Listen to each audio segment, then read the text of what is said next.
2006 train സ്ഫോടന പരമ്പരകളിലെ പ്രതികളെ വെറുതെ വിട്ടു. പ്രതികൾക്കെതിരായ കുറ്റങ്ങൾ തെളിയിക്കാനായില്ലെന്ന് ചൂണ്ടിക്കാട്ടിയാണ് ബോംബെ ഹൈക്കോടതിയുടെ നടപടി. മുംബൈ നഗരത്തെ നടുക്കിയ 2006 ട്രെയിൻ സ്ഫോടന പരമ്പരകളിൽ പ്രതികളെ വെറുതെ വിട്ടു. പ്രതികൾക്കെതിരായ കുറ്റങ്ങൾ തെളിയിക്കുന്നതിൽ പ്രോസിക്യൂഷൻ പരാജയപ്പെട്ടെന്ന് ചൂണ്ടിക്കാട്ടിയാണ് ബോംബെ ഹൈക്കോടതിയുടെ നടപടി. സംഭവം നടന്ന് 19 വർഷത്തിന് ശേഷമാണ് ശിക്ഷ റദ്ദാക്കുന്നത്.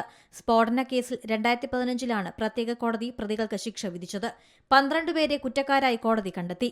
5 പ്രതികൾക്ക് വധശിക്ഷയും 7 പേർക്ക് ജീവപര്യന്തവും തടവുമായിരുന്നു ശിക്ഷ വിധിച്ചത്.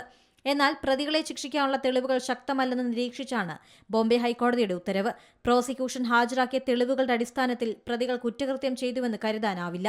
അതിനാൽ അവരുടെ ശിക്ഷ റദ്ദാക്കുകയും കേസ് തള്ളുകയാണെന്ന് 2-അംഗ ബെഞ്ച് വ്യക്തമാക്കി.